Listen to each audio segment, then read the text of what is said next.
Hello everyone. My name is Khan Fidola. Today our subgroup topic is psychology in Russia. Soviet psychology is a new, unique theoretical traditions which emerged and developed in a special way during the 20th century. In Soviet Union, concept theories and approaches emerged in the context of Soviet psychology had significant influence on the development of psychology and scientific discussions in different century yet again after the collapse of the Soviet Unions. How to define the Soviet psychology? Soviet psychology does not mean merely in geographical space, but mainly a conceptual space created by an attempt to overcome concept and oppositions of the traditional psychology and reconstruct the psychology in accordance with the theoretical framework of Marxism's pioneer 1968. History of psychology. The article discussed the work of some Soviet scholars of psychology, their theoretical position and their times within their work were developed. Soviet psychology were founded upon Marxism. However, the way by which that psychology pretended to become Marxist in the theoretical basis were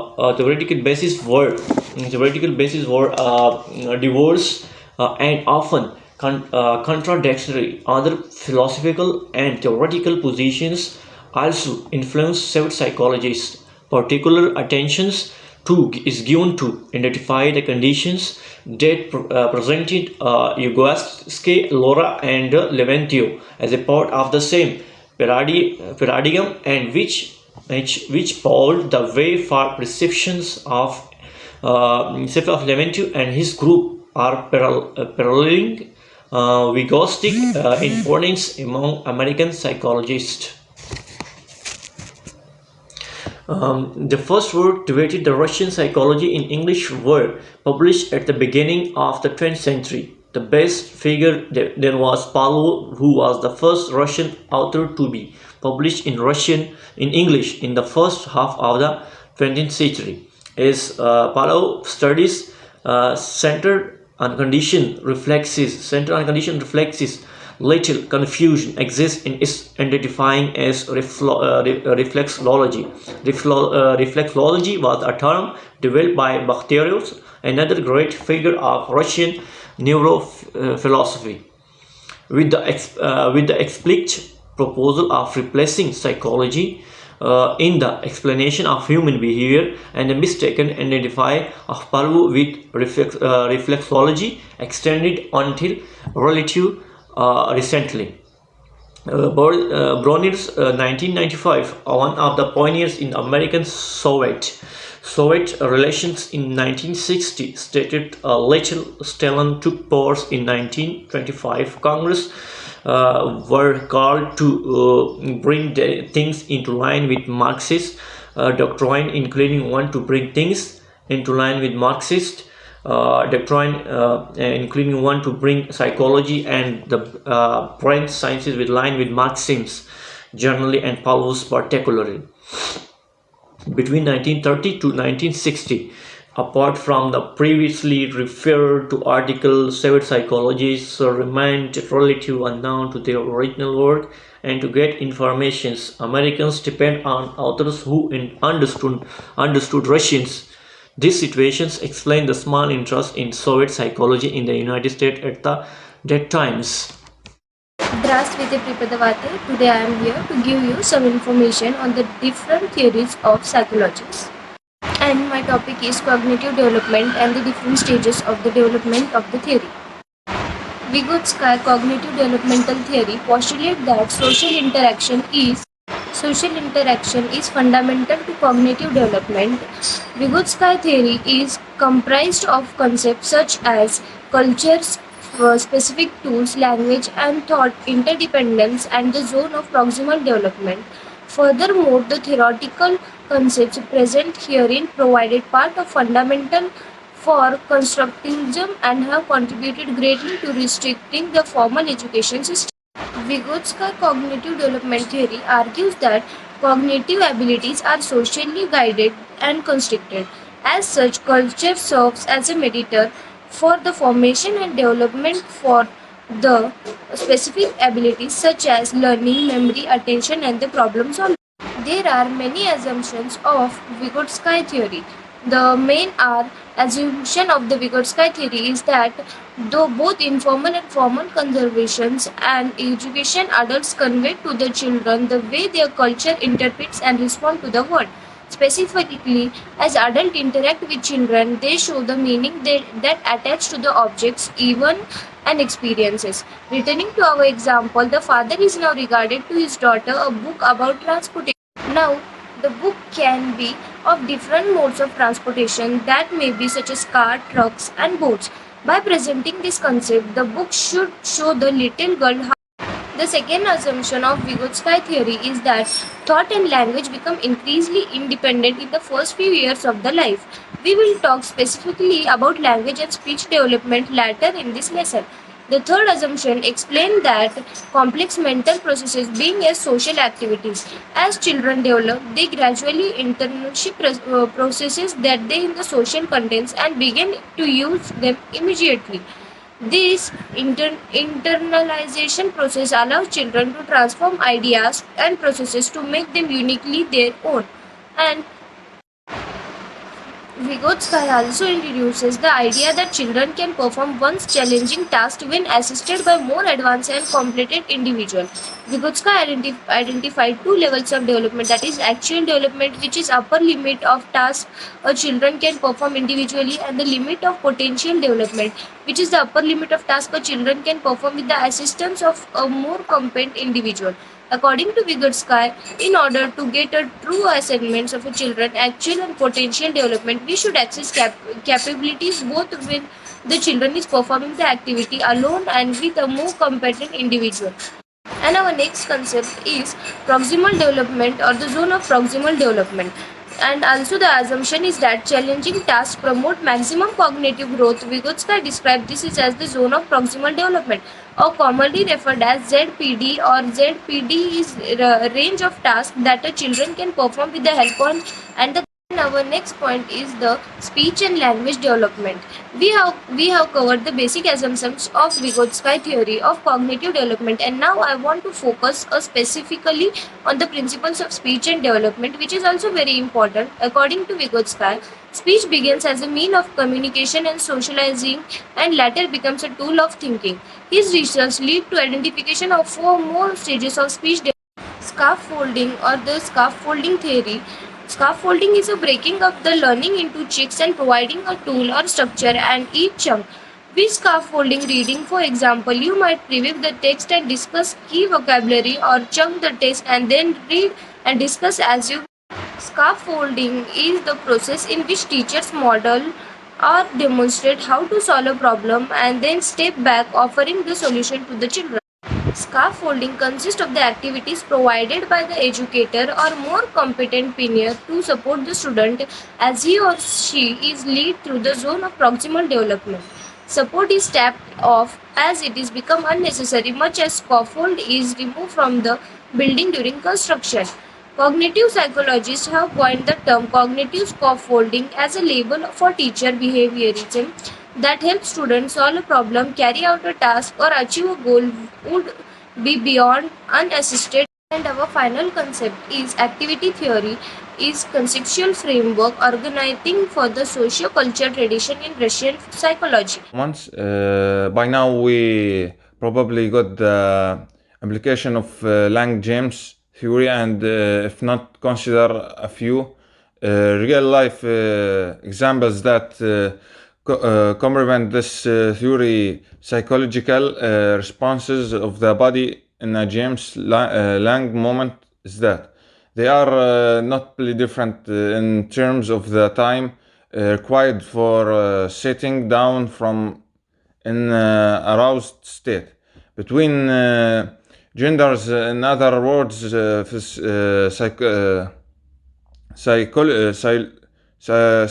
psychological responses continue in an aroused state and take a longer time to still back to normal levels in women as compared to men. That's why we generally state and widely believe that women are more emotional than men. Another clinical experiment further validated the Lang-James theory. And the experiment, a man suffering from clinical depressions was forced mechanically using sophisticated biomedical equipment to achieve a somatic state that mediates different emotion that's reparative process of muscles despite being artificially indicated. Moving into a smiling state made him feel that things weren't as bad as he had previously thought. Alexander Romanovich Lura. He from 1902 to 14 August 1977 was a Russian neurophysiologist, often credited as a father of modern neurophysiologist. Assignment Laura magnum opus higher cortical function and the man from in 1962 as the much used physiological textbook which has been translated into many languages and which he supplemented with the working brain in 1973. Published in 2002, ranked Laura as at the 69 most created psychologist of the 20th century. Early life and childhood. Laura was born to Jewish parents in Kazan, a regional center east of Moscow. Many of his family were in medicine, according to Laura biographer.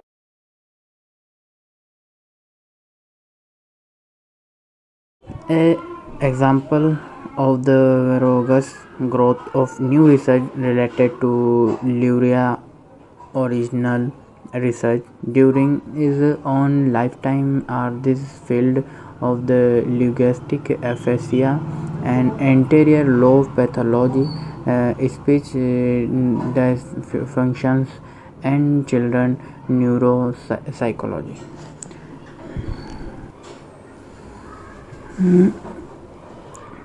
Linguistic aphasia, Luria neuropsychology, theory of language and speech distinguished clearly between the phases that separate inner language within the individual consciousness and spoke language intended for communication between individual intersubjectively.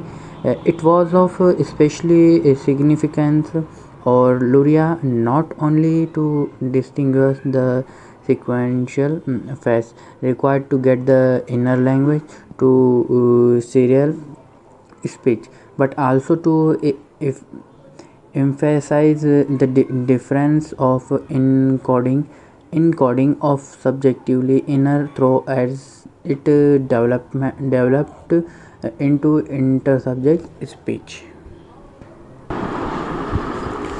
Children neurophasia. This field was the former largest based upon Luria book and written on neuropsychology integrate during his expansion.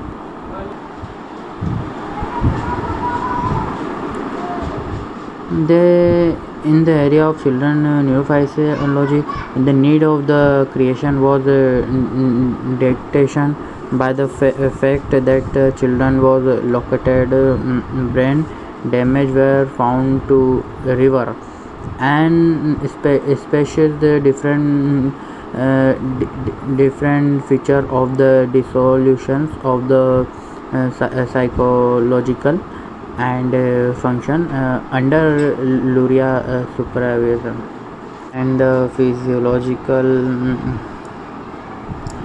psychological theory of S.L. Rubinstein.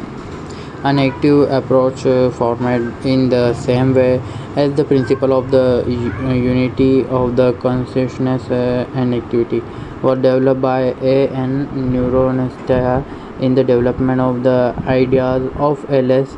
Vygotsky. We have already mentioned that the activity approach was developed independently of this line by the founder of another physiological school, Sergei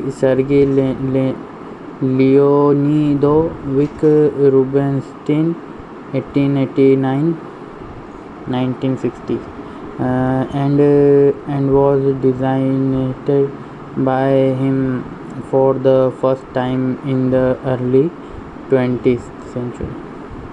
When considering the principle of was a creative individual, and any activity is independent and the creative, one of the most important thoughts of the Rubinstein. According to L.S. Rubinstein, the subject in the acts of is amateur initiative in the non only detected and the manifold. He is created and determined in them. It's the process of the interiorization in the central for the school of the S.L. Vygotsky, then in L.L. Rubinstein theory. The initial action is the penetrating into objective reality and in the figurative expression of the Sergei Leonidovich carrying through at its tip. And now next. Здравствуйте. My topic is activity theory. The goal of activity theory is understanding the mental capacities of a single individual. However, it rejects the isolated individuals as an insufficient unit of analysis. Analyzing the cultural and technical aspects of human action, activity theory is most often used to describe actions in social technical system through 6 related elements defined by Leontief 1981 and redefined by Enstrom 1987 of a conceptual system expanded by more nuanced theory. Objects aroundness, the objective of the activity systems. Object refers to the objectiveness of the reality. Items are considered objective according to the natural science but also have a social and cultural properties. Subject or internalization, actors engaged in the activities. The traditional notion of a mentor. Community or externalization, actors involved in the activity systems. Tools or tool mediation, also concepts used by actors in the system. And culture and their use is the way for the accumulation and transmission of social knowledge. Tools influence both the agents and the structure. And next one is human computer interaction. As a field of research, human computer interaction is situated at the intersection of computer science, behavioral science, designs, media studies, and several other fields of the study. The term was popularized by Stuart Kierkegaard, Alan Neville, and Thomas P. Moran in their 1983 book, The Psychology of Human-Computer Interaction. The first known was in 1975 by Carl C. The term is extended to convey that unlike other tools with specific and unlimited users, computers have many users, which often involve an open-ended dialogue between the user and the computer. The notion of dialogue likes human-computer interaction to human interaction and analogy that is critical and theoretical considerations in the field. Next one is activities system analysis. This is analysis involves defining the problem, identifying its causes, specifying the solution, and identify the information requirement that must be made by a system solution. System analysis activities gather detailed information, define requirement, prioritize requirement, develop user interface dialogues, evaluate requirement with users, and other plannings, analysis, designs, implementation, and maintenance supports. The second generation here Armstrong advocates the study of artificial, integral, and inseparable components of the human functioning, but he argues that the focus of study of meditation should be on its relationship with the other components of activity system. Second generation activity theory, modern, and third one is likely to interacting activity system as a minimal model for third generation of activity, and take place in the definition of motives and object of the activity calls for analysis of power and control with developing activity system. The minimal representation which provides show but to what may myriad systems exhibiting patterns of contraction and tension. Armstrong 1999 suggests that activity theory